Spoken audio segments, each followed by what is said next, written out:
माँ श्री नर्मदेह। भगवती माँ नर्मदा वैराग्याधिष्ठात्री, वैराग्य की अधिष्ठात्री माँ नर्मदा कल्पगा है। और स्कंद पुराण में स्पष्ट वर्णित है कि भगवती माँ नर्मदा उमा रुद्रांग संभूत, अर्थात भगवती राजराजेश्वरी माँ उमा और रुद्र दोनों के संयोग से उत्पन्न हुई। तो उमा रुद्रांग संभूत भगवती माँ नर्मदा प्रकट हुई। और माँ नर्मदा जो है इस धरातल पर एक ऐसी भगवती दिव्य शक्ति है, शैवी गंगा है जो सदैव रहती है। इसलिए माँ नर्मदा को विशिष्ट नाम दिया गया है कल्पगा। कल्पगा नाम दिया गया है। कल्पगा नाम का तात्पर्य यह है कि वह कल्पांतर, युग युगांतर सदैव रहती है। मार्कंडेय महामुनि जिन्होंने प्रथम बार ज्ञात में माँ नर्मदा जी की परिक्रमा 11 वर्षों में पूर्ण की थी, उन्होंने माँ नर्मदा को सप्तकल्पों में स्वयं साक्षात दर्शन किया। माँ नर्मदा जी का दर्शन उन्होंने सप्तकल्पों में सदैव किया। माँ नर्मदा जी उमा रुद्रांग संभूत है, कल्पगा है और बड़ी ही अद्भुत है। जब माँ नर्मदा जी कैलाश में भगवान भोलेनाथ के साथ विचरण विहार आनंद कर रही थी, जब वो प्रकट हुई तो देवताओं में बड़ा हर्ष हुआ, क्योंकि पूरा ब्रह्मांड जो है वो एक दिव्य ज्योति और दिव्य हर्ष से प्रतिभासित हो गया। तो सभी देवता लोग जो है भगवती के दर्शन करने के लिए उपस्थित हुए और भगवती के दर्शन कर वे मोहित भी हो गए। तो उनका चिंतन हुआ कि ये भगवान भोलेनाथ की जो दिव्य पुत्री है ये हमें मिलना चाहिए, हमें वर्ण करना चाहिए इनका।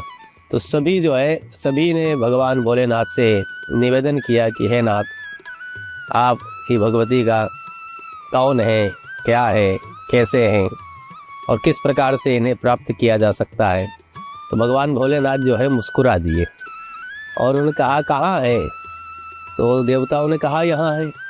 जैसे उन्होंने देखा तो भगवती जब तत्क्षण जहाँ थी, जहाँ उन्हें दिखाई दे रही थी, तो वहाँ से उछल कूद करती हुई भगवती जो है अपना स्वरूप जो है परिवर्तित करती रही, कभी यहाँ कभी वहाँ कभी वहाँ।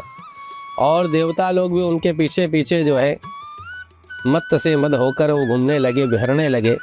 और अपने पिता और भगवती उमा को प्रसन्न करने के हेतु से भगवती ने समस्त देवी देवताओं को बहुत छकाया, थकाया और खूब घुमाया।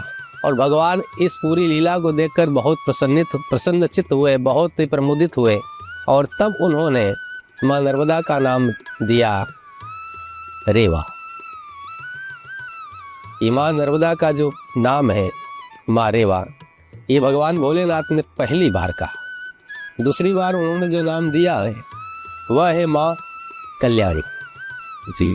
भगवान भोलेनाथ ने दूसरी बार जब भगवती माँ रेवा को पुकारा नर्मदा मैया को, तो वो है कल्याणी। माँ नर्मदा नाम जो विख्यात हुआ है वो इसलिए हुआ है नर्मम ददाति इति नर्मदा, अथवा तो ये भी कहा जाता है कि जो नर के मद को चूर्ण कर दे वह नर्मदा। तो ये नर्मदा मैया है, कल्पगा है, सदैव रहती हैं। इनका कभी भी प्रलय में, महाप्रलय में विनाश नहीं होता। और इसलिए साधक लोग जो है मार्कंडेय महामुनि के पद चरणों का अनुसरण करते हुए अपने जीवन के कल्याण के लिए माँ नर्मदा की परिक्रमा करते हैं। मार्कंडेय महामुनि ने 11 वर्ष में नर्मदा मैया की परिक्रमा की थी। और इन 11 वर्षों में उन्होंने जब परिक्रमा की तो जितनी भी सहायक नदियाँ माँ नर्मदा में मिल रही हैं वे उनके भी उद्गम तक गए। उन्होंने किसी भी नदी को लांगा नहीं। जिस प्रकार से वे माँ नर्मदा की परिक्रमा पर निकले थे तो उन्होंने यह जाना कि माँ नर्मदा में जो सहायक मैया भी मिल रही हैं वे सब भी साक्षात भगवती हैं। तो वे उनके भी उद्गम स्थल तक गए हैं। जैसे यहाँ चोरल संगम पर हम लोग विराजमान हैं अभी, तो वे जब यहाँ पहुँचे हैं चोरल संगम पर, तो चोरल संगम से वो चोरल संगम के उद्गम जो जाना पाव पर्वत है वहाँ तक गए और फिर वहाँ से यहाँ आए। तो इस प्रकार उन्होंने ये भगवती नर्मदा जी में जितनी भी भगवतियाँ मिल रही उन सबके भी उद्गम तक गए हैं। और इस प्रकार उन्होंने मार्कंडेय महामुनि ने चिर आयु में 11 वर्षों में ये परिक्रमा एक बार प्रथम वर्ष पूरी की और निरंतर सतत वे परिक्रमा करते हैं। माँ नर्मदा जी की परिक्रमा प्रतिदिन दत्तात्रेय भगवान करते हैं। माँ नर्मदा जी की परिक्रमा प्रदक्षिणा जो है प्रतिदिन अश्वत्थामा जी करते हैं। देवता या कोई ऋषि नहीं हुए हैं जिन्होंने यहाँ तप नहीं किया। साक्षात भगवती माँ नर्मदा जी के पिताजी भोलेनाथ भी यहाँ पर मैया के तट पर तप करते हैं और भगवान नारायण ने भी तप किया है, ब्रह्मा जी ने तो कई जगह तप किया है। यहाँ माँ नर्मदा जी के दोनों छोरों पर 67,000 करोड़ तीर्थ उपस्थित है। 67,000 करोड़ तीर्थ, इसलिए उभय तट पुण्य तीर्था प्रक्षालित सकल ललौक दुरितौघा। उभय तट मतलब दोनों तटों पर पुण्य तीर्थ है और वो क्या करते हैं? प्रक्षालित सकल ललौक दुरितौघा, सभी लोक के जितने भी उत्पात है, पाप है, ताप है, उन सब का प्रक्षालन करते हैं। ये दोनों उभय तटों पर उपस्थित समस्त तीर्थ, ये तीर्थों की जो संख्या है वो करीब 67,000 करोड़ है जो नर्मदा जी के दोनों तटों पर उपस्थित है। इसलिए माँ नर्मदा जी की परिक्रमा करके भक्त मनोवांछित फल को प्राप्त करता है। अभी इस विगत विक्रम संवत 2083 की परिक्रमा जो है एकादशी से और दशहरे से पूर्ण प्रारंभ हो चुकी है। बहुत से संत महात्माओं ने भी परिक्रमा प्रारंभ की है। सभी को हमारा हर हर महादेव नर्मदे हर। एक बात हमारे मन में है, उत्कंठा है, और वो केवल हमारी ही नहीं है।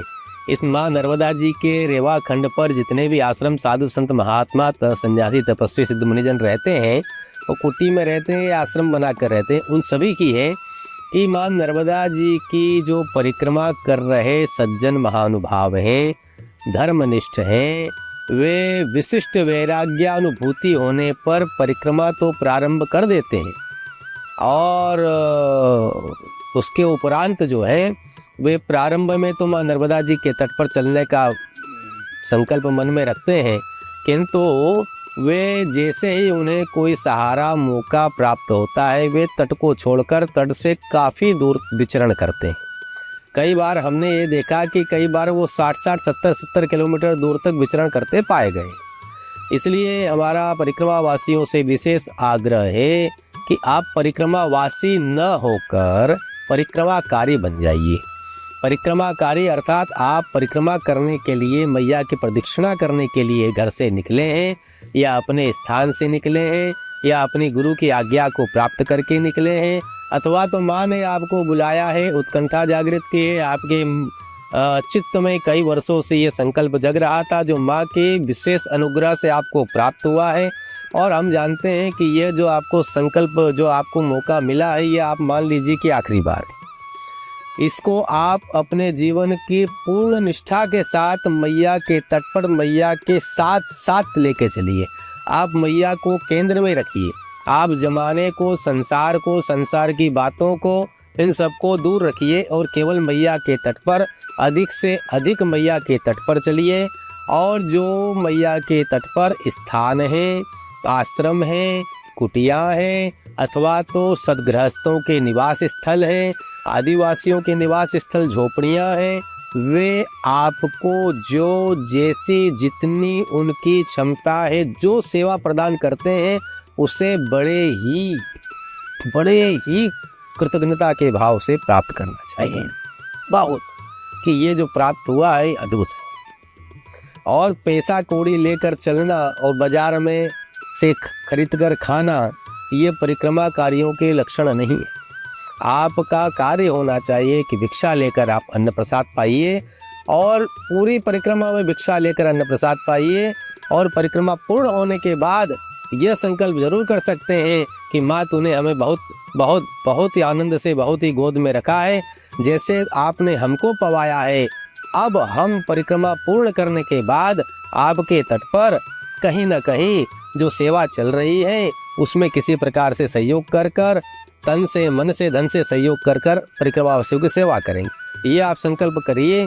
किंतु माँ परिक्रमा के तट पर आप लोग माँ के सानिध्य में, माँ के सन्निधि में चलिए।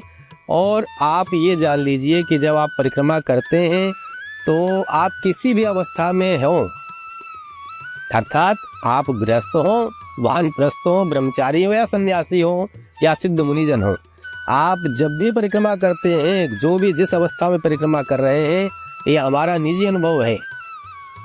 और हम मैया के तट पर रहते हैं, मैया के यहाँ हमने जाना है कि मैया सबको सिद्धि देती है, सबको सिद्धि देती है कि आप जो चाहोगे वो आपको मिलेगा। आगे आगे, अग्रे अग्रे, आगे आगे गोरख जागे। जो आप चाहोगे, रसमलाई खाना, मैया रसमलाई खिलाएगी, गुलाब जामुन खाना वो खिलाएगी। पर आप जो है परिक्रमाकारी जन केवल खाने पीने की, रहने की, आराम की, इस शरीर को आराम देने की बात करते हैं। जबकि आप जब परिक्रमा पर निकले थे तो आप अपने स्वयं की कल्याण के लिए निकले थे।